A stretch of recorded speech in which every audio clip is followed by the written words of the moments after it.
अरे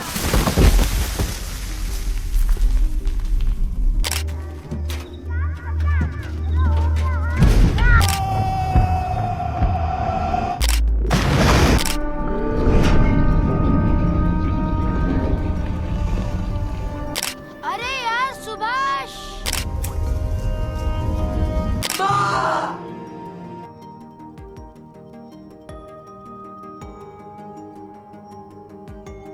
2006 সালে কোদাইকানালের গুনা ক্যাফে ঘটে যায় এক ভয়ানক ঘটনা, যে ঘটনা খুবই ভয়ানক এবং মর্মান্তিক। সেই ঘটনার উপর ভিত্তি করে মালায়াম ইন্ডাস্ট্রি থেকে এবছর একটি মুভি মুক্তি পায়, যার নাম মানজুমাল বয়েস। এই মুভিটির IMDb-তে রেটিং রয়েছে 8.5 আউট অফ 10, যেখানে 11 জন বন্ধু মিলে বেরিয়ে যায় একটি ট্রিপে। সেই ট্রিপে গিয়ে কোদাইকানালের গুনা কেভ নামক একটি গুহাতে তারা প্রবেশ করে ঘোরার জন্য। তবে সেখানে গিয়েই ঘটে এক ভয়ানক ঘটনা। তাদের মধ্যে একজন ওই গুহার এক গর্তের ভেতরে পড়ে যায়, যার গভীরতা ছিল 900 মিটারেরও বেশি, যেখান থেকে কেউ বেঁচে ফিরে আসতে পারেনি। কি হয়েছে তাদের সাথে, আর কেনই বা ওই গর্তটাকে শয়তানের রান্নাঘর বলা হয়, তা সবটাই আমরা জানবো আজকের এই গল্পে। যে গল্প শুধু গল্প নয়, এক সত্য ঘটনা, যে ঘটনা তোমাদের আত্মা কাঁপিয়ে দেবে। তো আর বেশি দেরি না করে শুরু করা যাক সেই আত্মা কাঁপানো গল্প। তো hello friends, welcome to AKFE movie explain. গল্পটি শুরু হয় হোটেলে খাবার খেতে থাকা এক ড্রাইভারকে দেখিয়ে। খাবার শেষে নিউজ পেপার দিয়ে হাত মোছার সময় হঠাৎ তার চোখে পড়ে নিউজ পেপারে একটি ছবির উপর, যা দেখে তো সে একদমই চমকে যায়। হোটেলের মালিককে খবরটি পড়ে শোনাতে বলে, আর এই খবরটি পড়ে তারা সবাই খুবই অবাক হয়ে যায়। সাথে সাথে ওই ট্রিপ ক্যান্সেল করে তারা সবাই গাড়ি ঘুরিয়ে রওনা দেয় কেরালায় তাদের গ্রামের উদ্দেশ্যে। সকালে গ্রামে পৌঁছেই একজনকে পাঠিয়ে দেওয়া হয় গ্রামের সার্চে, আর বাকিরা চলে যায় সমস্ত বাড়িতে খবর দিতে। কিন্তু কেন? খবরের কাগজে কি এমন ছিল যা দেখে তারা সবাই বিস্মিত? সেটা জানতে আমাদেরকে ফিরে যেতে হবে কিছুদিন আগে। কেরালায় মানজুমেল নামের একটি গ্রাম, সেখানে দেখানো হয় এক বিয়ে বাড়ি। সবাই সেখানে খুবই মজা করছে, আর এখানে রয়েছে মানজুমেল বয়েজ নামের একটি বয়েজ গ্রুপের সমস্ত ছেলেরা, যারা মদ্যপান করে টুল হয়ে বিয়েতে নাচানাচি করছে। তখনই সেখানে এসে পৌঁছায় ফসাদ নামের এক ছেলে। এই বিয়েতেই তার দেখা হয় সুদি নামের এই ছেলেটির সাথে। আসলে তারা ক্লাসমেট ছিল। আজ অনেক দিন পর তাদের দেখা হয়েছে। তাদের আলাপচারিতায় সুদি জানতে পারে ফসাদ এখন গাড়ি ড্রাইভিং করে। যদি বলে তাহলে ফসাদের গাড়ি নিয়ে তারা তো একটা ট্রিপ প্ল্যান করতেই পারে। ফসাদও এক কথায় রাজি হয়ে যায় এবং তাকে তার কার্ড দিয়ে দেয়, জানিয়ে দেয় যে কোনো ট্রিপ প্ল্যান করলেই তাকে জানাতে। এদিকে বিয়ে বাড়িতে নাচানাচি করতে করতে মানজুমেল বয়েজ গ্রুপের সাথে আরেকটি দলের ঝামেলা বেঁধে যায়, কারণ তারা ওই দলের সাথে থার্ড জব ওয়ার্ল্ড টুর্নামেন্টে হেরে গিয়েছিল কিছুদিন আগে। লড়াই যখন মারপিটের পর্যায়ে পৌঁছে যায়, তখনই সুভাষ নামের এই ছেলেটি বলে, এখানে তাহলে আরেকটি ম্যাচ হয়ে যাক। দেখতে দেখতে পুরো বিয়ে বাড়িটা বদলে যায় ম্যাচের দর্শক হিসেবে।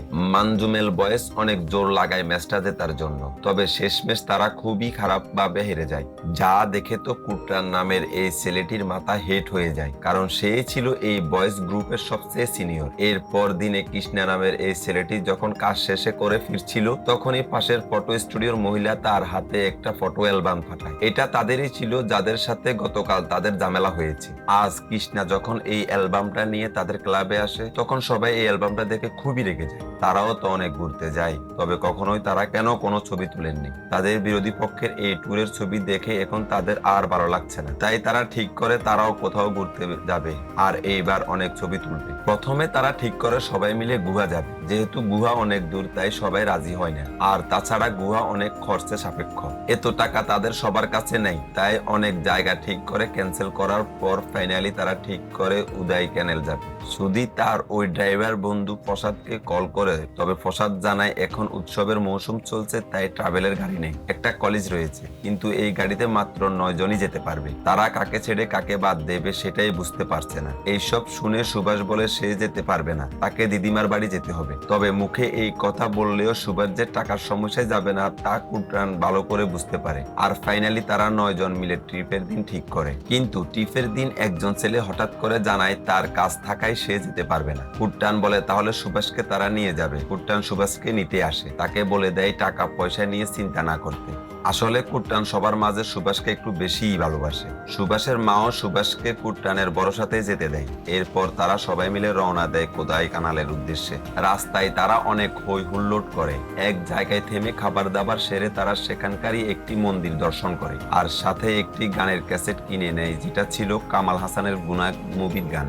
এরপর তারা ফাইনালি এসে পৌঁছায় তাদের গন্তব্য উদয় কানালে। সেখানে তারা অনেক ঘোরাঘুরি করে, ছবি তুলে, অনেক মজা করে সময় কাটায়। সব শেষে তাদের আজ ফিরে আসার পালা। তবে রওনা দেবার সময়ে সুধি হঠাৎ বলে ওঠে তারা তো একটা জায়গায় মিস করে ফেলেছে, একটা গুহা যেখানে কামাল হাসানের গুনা মুভির শুটিং হয়েছিল।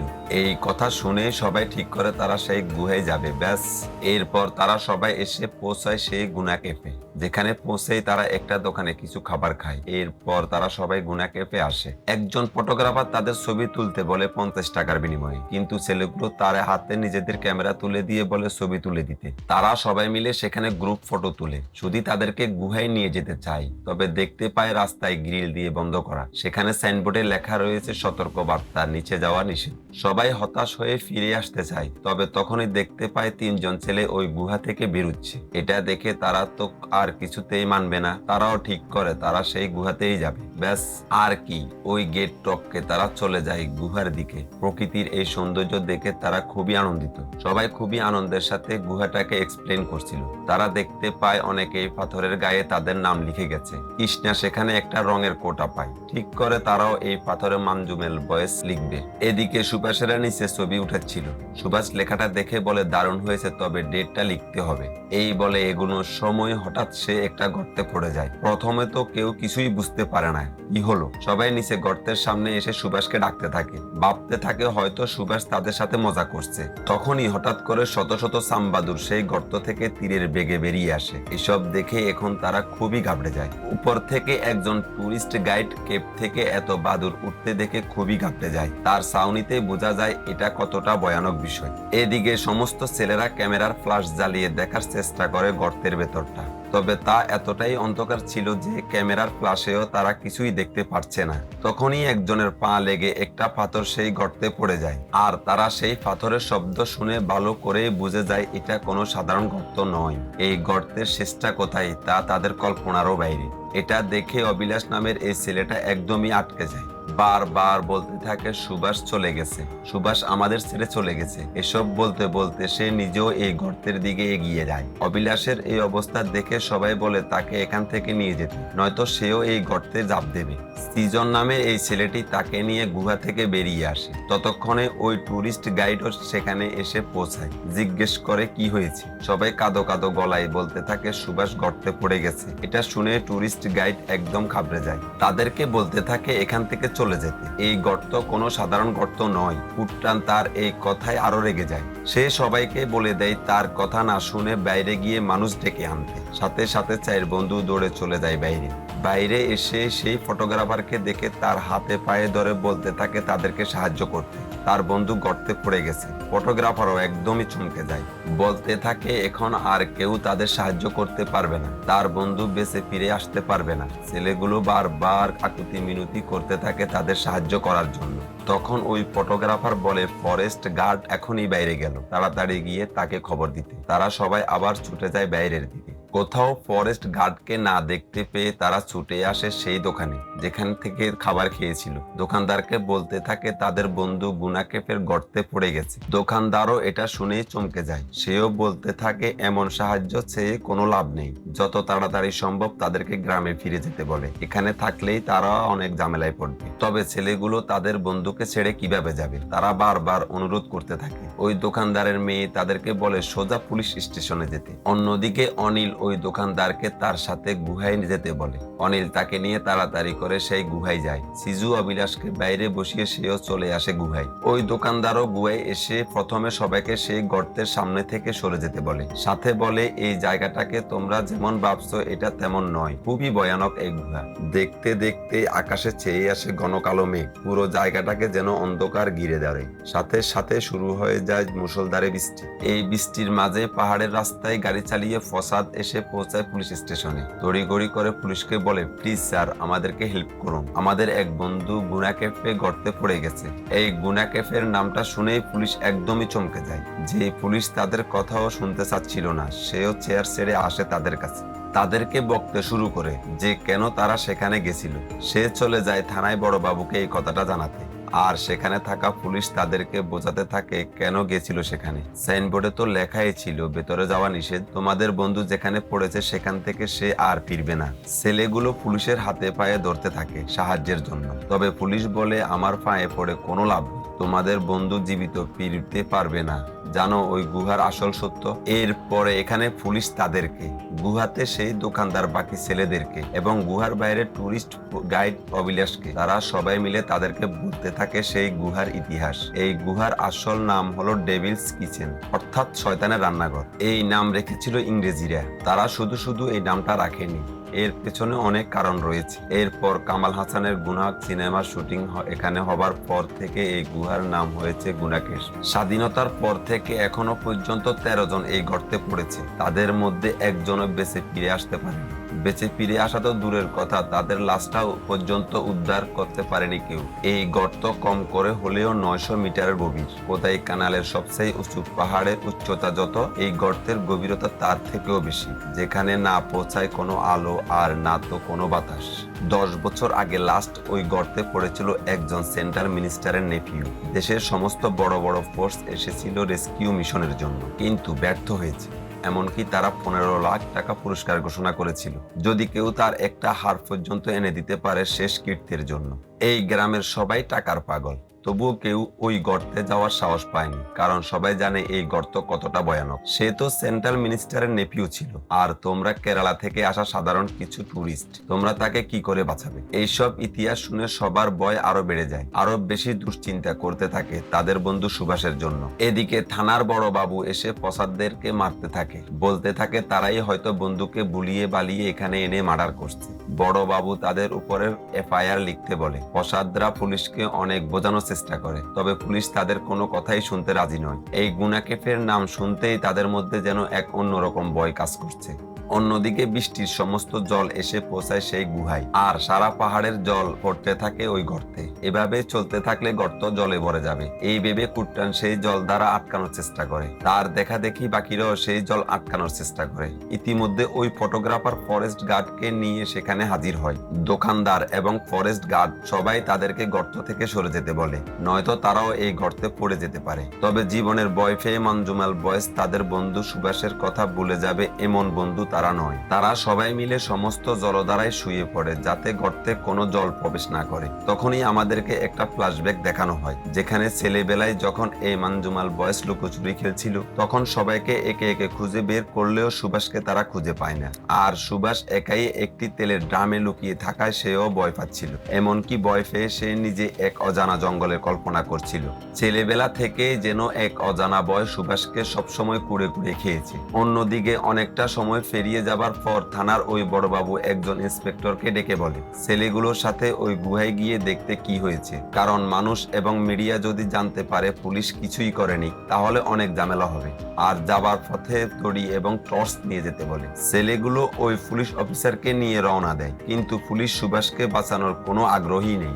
দড়ি টর্চ কেনার জায়গায় সে সবার প্রথমে এসে দাঁড়ায় এক ওয়াইন শপের সামনে। সে ফসাদদেরকে বলে ওয়াইন শপ থেকে মদ, গ্লাস, বাদাম এসব নিয়ে আসতে। আসলে এই পুলিশ অফিসার ধরে নিয়েছে সুভাষ বেঁচে নেই, সে মারা গেছে, আর তাকে ওই গর্ত থেকে তারা কোনোভাবে বের করতে পারবে না। এই জন্যই তার মধ্যে যেন কোনো সিনসিয়ারিটি নেই। আর এই বেচারা ছেলেগুলো অসহায় হয়ে পুলিশের জন্য মদ কিনতে যায়। বন্ধু বেঁচে আছে নাকি মারা গেছে সেটাও তারা জানে না। আর এই অবস্থাতেও তাদেরকে দাঁড়াতে হচ্ছে মদের দোকানের লাইনে। এরপরই দেখানো হয় আরো একটি ফ্ল্যাশব্যাক। ছেলেবেলায় মঞ্জুমেল বয়েসের সবাই গিয়েছিল নদীতে স্নান করতে। সবাই আনন্দের সাথে নদীতে ঝাঁপ দিলেও সুভাষ ঝাঁপ দেয় না, সে খুবই ভয় পাচ্ছিল। আসলে সুভাষ ছেলেবেলা থেকে এইসব অ্যাডভেঞ্চারের খুবই ভয় পেত, তবুও সবার কথায় সে ঝাঁপ দিয়ে দেয় নদীতে। আর তখনই আমরা দেখতে পাই সুভাষ কিভাবে সে গর্তে পড়েছিল। এই দৃশ্যটা যে কতটা ভয়ানক তা বলে বোঝানোর মতো কোনো ভাষা আমার নেই। তবে সৌভাগ্যবশত সুভাষ একদমই তলানিতে না পড়ে আটকে গেছিল একটি পাথরের উপর, কিন্তু সে খুবই গুরুতরভাবে আহত। আর সেই জায়গাটা যে কতটা ভয়ানক তাও আমরা ভালো ভালো করে বুঝতে পারি। এদিকে পুলিশ মদ্যপান করতে করতে এসে পৌঁছায় সেই জায়গায়। সবাই দৌড়ে তাদের বন্ধুর কাছে গেলেও পুলিশের যেন কোনো হেলদোল নেই। সমস্ত ছেলেরা অসহায় হয়ে পড়ে আছে সেই গর্তের সামনে। পুলিশ অফিসার এসে একটা টর্চ জ্বালিয়ে গর্ত দেখার চেষ্টা করে। সুভাষের নাম ধরে দু একবার ডাকে আর এরপরে সে সবাইকে এখান থেকে চলে যেতে বলতে থাকে তাদের বন্ধু আর বেঁচে নেই, এখানে বসে থেকে কোনো লাভ নেই। তাই সে সবাইকে উপরে যেতে বলে, সাথে নিজেও চলে যাওয়ার জন্য প্রসাদকে গাড়ি বের করতে বলে। তবে প্রসাদ বলে সে তার গাড়ি বের করবে না। পুলিশ অফিসার তাকে হুমকি দিতে থাকে, কিন্তু প্রসাদ বলে আমার গাড়ি জ্বালিয়ে দিলেও আমি গাড়ি বের করব না। অফিসার উল্টো তাকে মারতে থাকে। তখন ওই দোকানদার এসে বলে, এখনই তো আপনি এলেন, কোনো চেষ্টা না করে কি করে চলে যাচ্ছেন? বৃষ্টিও কিছুক্ষণের মধ্যে কমে যাবে, আর তখনই তো রেস্কিউ কাজ শুরু করা যেতে পারে। এখানে অনেক লোকাল মানুষ উপস্থিত আছে, তাই বাধ্য হয়ে পুলিশ অপেক্ষা করে বৃষ্টি কমার জন্য। আর বৃষ্টিও যেন আজ মুষলধারে জোরেই চলছে। অনেকটা সময় কেটে যায়, আস্তে আস্তে বৃষ্টিও থেমে যায়। আর বৃষ্টি থামাতে পুলিশটি আবার সুভাষকে ডাকাডাকি করে, কিন্তু তার কোনো সাড়া কেউই পায় না। পুলিশটি আবার সবাইকে চলে যেতে বলতে থাকে এতটা সময় কেটে গেছে, এখন আর কোনো লাভ নেই। সে সবাইকে জোর করতে থাকে এখান থেকে চলে যেতে। তখনই একজন গর্তের সামনে শুয়ে চিৎকার করে সুভাষকে ডাকতে থাকে, কান্না করতে থাকে। অন্যদিকে দেখানো হয় সুভাষকে, যে বিতু এবং আহত হয়ে সেই গুহাতেই হাঁটছে। সেই গুহার নিচ থেকে তাদের সেই দৃশ্যটা দেখছে, যখন তারা সবাই গুহার সামনে এসে চিৎকার করছিল। সুভাষ তাদেরকে চিৎকার করে ডাকতে চাচ্ছে, তবে কিছুতেই ডাকতে পারছে না। তার চিৎকার যেন কেউ শুনতে পারছে না। আসলে সুভাষ এই সব কিছুই হলো সিনেট করছিল। সে তো প্রায় মৃত অবস্থায় আটকে আছে ওই গর্তের এক পাথরে, যার হাত পা নাড়ানোর মতো বিন্দু মাত্র শক্তি অবশিষ্ট নেই। সে তার সমস্ত শক্তি একসাথে করে সেখান থেকে জোরে জোরে আর্তনাদ করতে থাকে। তার সেই আর্তনাদের শব্দ মলিন হয়ে ভেসে আসে গর্তের সামনে থাকা তার বন্ধুদের কাছে। সবাই তাকে বারবার ডাকতে থাকে, আর সুভাষ কোনো উত্তর দিতে না পারলেও জোরে জোরে আর্তনাদ করতে থাকে। এবার গর্তের সামনে থাকা সবাই তার সেই আর্তনাদ শুনতে পায়। সমস্ত বন্ধুরা মানে এক আশার আলো জেগে ওঠে। তাদের বন্ধু মারা যায়নি, এখনো জীবিত আছে। সাথে সেখানে থাকা বাকি সবাই খুবই অবাক হয়ে যায়। তারা বিশ্বাসই করতে পারছে না এই ডেভিলস কিচেনেও কেউ জীবিত অবস্থায় আছে। এরপর রেস্কিউ টিমকে খবর দেওয়া হয়। অনেকটা সময় পর সেখানে এসে পৌঁছায় ফরেস্ট অফিসার এবং রেস্কিউ।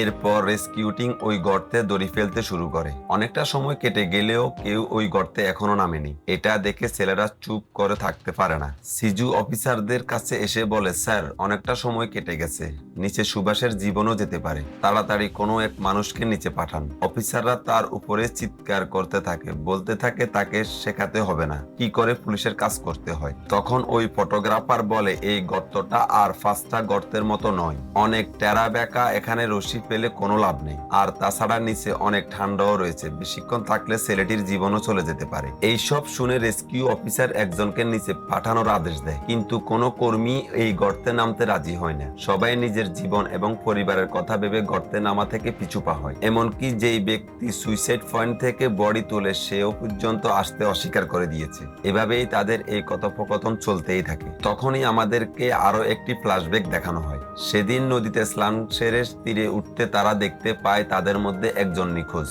তখন সবাই আনাগোনা করতে থাকলেও কুড্ডান কোনো কিছুই না ভেবে সোজা আবার নদীতে ঝাঁপ দেয়। সাঁতার কেটে খুঁজতে থাকে তাদের হারিয়ে যাওয়া সেই বন্ধুকে। এরপর নদীতে ডুবতে থাকা তাদের সেই বন্ধুকে সে বাঁচিয়ে তুলে আনে তীরে। কুড্ডান ছেলেবেলায়ও বন্ধুর জীবন বাঁচাতে পিছু পা হয়নি, আর আজও হবে না। তাই সে এসে অফিসারদের বলে কেউ নিচে না গেলেও সে যাবে। অফিসার তাকে ধমক দিয়ে বসতে বলে, তবে কুড্ডান বলে, স্যার আপনারা অনেকক্ষণ থেকে চেষ্টা করছেন, কেউ নিচে যেতে চাইছে না, আর এখন আমি পিছু পা হব না, আমি প্রবেশ করব এই ঘটে। অফিসার তাকে ভয় দেখাতে থাকে, বলতে থাকে হিরো হওয়ার কোনো দরকার নেই, ট্রেনিং প্রাপ্তরাও নিচে যেতে ভয় পাচ্ছে।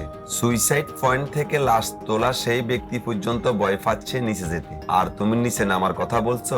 তখনই ওই দোকানদার বলে, স্যার আপনি কেন তাকে ভয় দেখাচ্ছেন? কেউ নামতে চাইছে না, গর্ত থেকে তাকে বাঁচানো আপনাদের ডিউটি, তবে আপনারা কেউই সেটা করছেন না। আর এখন যখন সে নামতে চাইছে তাকেও নামতে দিচ্ছেন না কেন? দোকানদারের এই কথা শুনে এবং গ্রামবাসীদের উপস্থিতি দেখে রেস্কিউ অফিসার বলে, নিচে যাওয়া খুব রিস্কের, তুমি ভেবে চিনতে বলছো তো? সুদি কুট্টানকে জিজ্ঞেস করে, ভাই নিচে যাওয়াটা খুবই রিস্কের, তুই ভেবে চিনতে বলছিস তো? কুট্টান বলে, তুই হলে কি করতি? সুদি কিছুক্ষণ চুপ থেকে বলে, তুই নিচে না গেলে আমি যেতাম। বন্ধুকে বাঁচানোর জন্য তারা সবাই একদমই মরিয়া। ফাইনালি শুরু হয় রেস্কিউ মিশন। কুট্টানের গায়ে দড়ি বেঁধে তাকে নামানো হয় ওই গর্তে প্রবেশ করতেই কুট্টান দেখতে পায় ওই গর্ত কোনো সাধারণ গর্ত নয়। এর রাস্তা খুবই সরু, রাস্তায় রয়েছে প্রচুর বড় বড় পাথরের বাধা। পাথর দিয়ে তৈরি এই গর্তে খুবই কম জায়গা রয়েছে মানুষ যাবার। আর সুভাষ কতটা ভয়ানক ভাবে এই গর্তে পড়েছে সেটাও সে বুঝতে পারে। জায়গাটা এতটাই ক্লোস্ট্রোফোবিক যে দৃশ্যটাও দেখে আমাদের আত্মা কেঁপে ওঠে। আর সুভাষ তো ছেলেবেলা থেকেই ভীতু, তার জন্য যে এই ঘন্টাগুলো কতটা ভয়ানক ভাবে কেটেছে তা আমার আর তোমার ধারণার বাইরে। যাই হোক, এভাবেই অনেক কষ্ট করে কুট্টান নিচে আসতে থাকে। তবে হঠাৎই দড়ি শেষ হয়ে যায়। কুট্টান তাদের দড়ি ছাড়তে বলে, তবে জানতে পারে দড়ি শেষ হয়ে গেছে। সে চিৎকার করে বলে আরো দড়ি জোড়া দিতে। তবে ফরেস্ট অফিসার এটা করতে নারাজ, কারণ অলরেডি কুট্টান 125 ফুটেরও বেশি নিচে নেমেছে। এর চেয়ে বেশি নিচে নামলে কুট্টানের জীবনের ঝুঁকি রয়েছে। বাতাস কম থাকায় শ্বাসকষ্টে তারও মৃত্যু হয়ে যেতে পারে। যা শুনে বাকি বন্ধুরা আরো বেশি ঘাবড়ে যায়। তবে একজন গ্রামের লোক তাদেরকে আশ্বাস দিয়ে বলে, চিন্তা করো না, ঈশ্বরের কৃপায় আজ অনেক বৃষ্টি হয়েছে।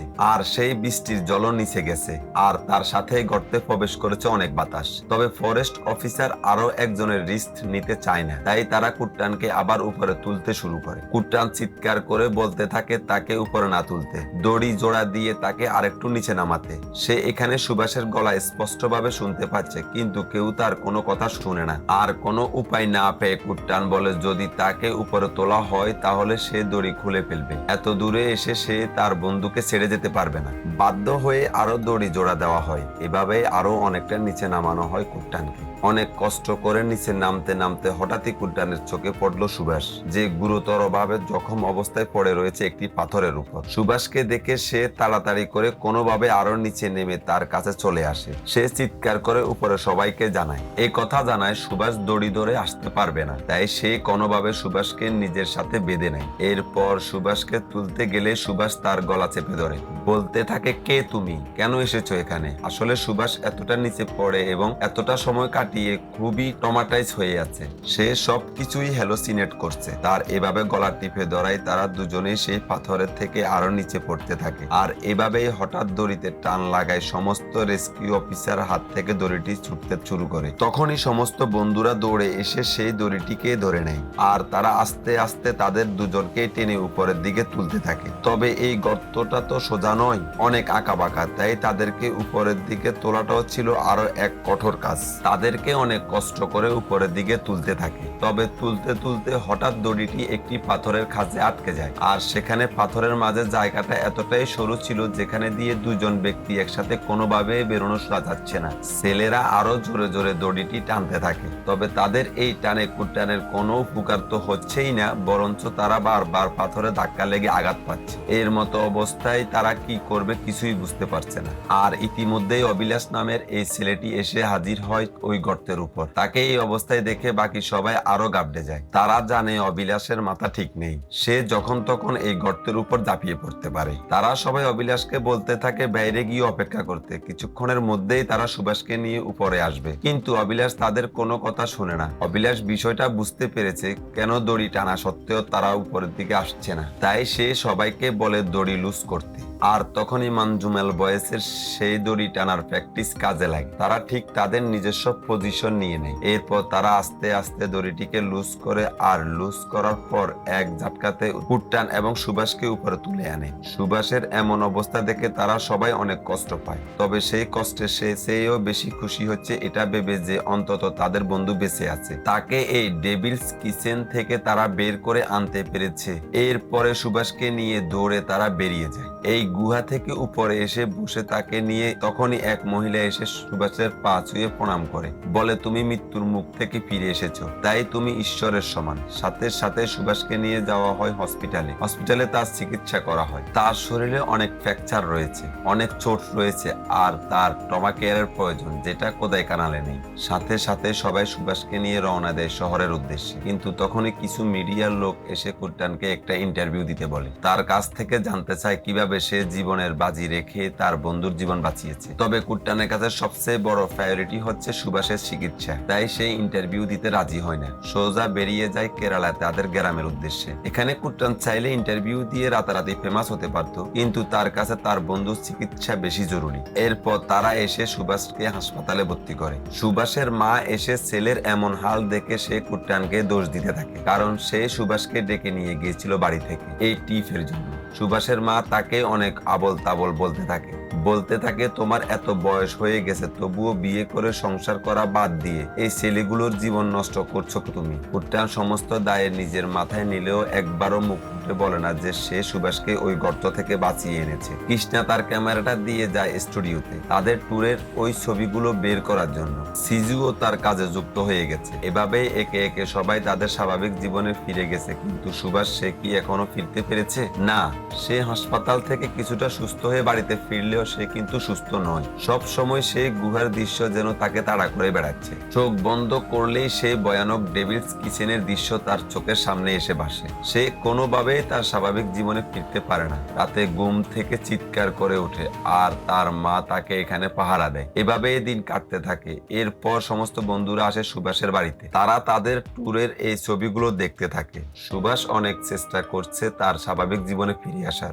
এরপর গল্প চলে আসে বর্তমান সময়ে। দেখানো হয় ওই ড্রাইভার সেই হোটেলে যে পেপার কাটিংটা দেখিয়েছিল, সেখানে ছিল সুভাষ এবং কুট্টানের ছবি, যেখানে লেখা রয়েছে কিভাবে কুট্টান নিজের জীবন বাজি রেখে তার বন্ধু সুভাষকে বাঁচিয়েছে। তারা এই নিউজ পড়ে সোজা গ্রামে ছুটে আসে। চার্চে গ্রামের সবাইকে ডেকে এই খবর জানানো হয়। চার্চের ফাদার জানায় এই খবর কোনোভাবে শুধুমাত্র মানজুমেলে রাখা যাবে না, সমস্ত মিডিয়াকে ডেকে এই মহান কাজের খবর সারা দেশে ছড়িয়ে দিতে হবে। এইসব জানতে পেরে গ্রামের সমস্ত লোক কুট্টানের বাড়ির সামনে এসে উকি দিয়ে তাকে দেখতে থাকে। কুট্টান কিছুই বুঝতে পারে না কেন তারা এমন করছে। সুভাষের মাও সেখানে আসে, কান্না করে কুট্টানের কাছে ক্ষমা চায়, বলতে থাকে সে না বুঝে কত কিছুই না তাকে বলেছে।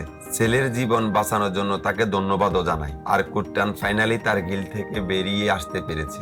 আজ কুট্টান সাহসিকতার পরিচয় এই পুরো গ্রাম পেয়ে গেছে। এরপর আরো কিছুদিন কেটে যায়। দেখানো হয় গুনা কেফের ওই গর্তটাকে আজ ফরেস্ট ডিপার্টমেন্ট ফেন্স দিয়ে বন্ধ করে দিচ্ছে, যাতে আর কারোর অবস্থা সুভাষের মতো না হয়। তবে গুনা কেফ আজও ঠিক আগের মতোই মায়াবী, সৌন্দর্যময় এবং ভয়ানক। যেই গুহাতে রয়েছে শত শত মানুষের স্মৃতি, আর সেই শত শত স্মৃতির মাঝে রয়েছে সুভাষদের অর্থাৎ মানজুমেল বয়েসের সেই স্মৃতি। আর এখানে এই মুভির শেষ হয়। এই মুভির শেষই দেখানো হয় রিয়েল লাইফের সেই মানজুমেল বয়েসদের, তাদের সেই কোদাই কানাল ট্রিপের সমস্ত ছবি। আর হ্যাঁ, এখানে বলে রাখি কুট্টানের ভালো নাম সিজু ডেভিন্স। 2008 সালে সিজু ডেভিন্সকে তার এই স্বার্থহীনভাবে বন্ধুর জীবন বাঁচানোর জন্য জীবন রক্ষা পদক দিয়ে ভূষিত করা হয়। তো ফ্রেন্ডস, এই ছিল আজকের গল্প।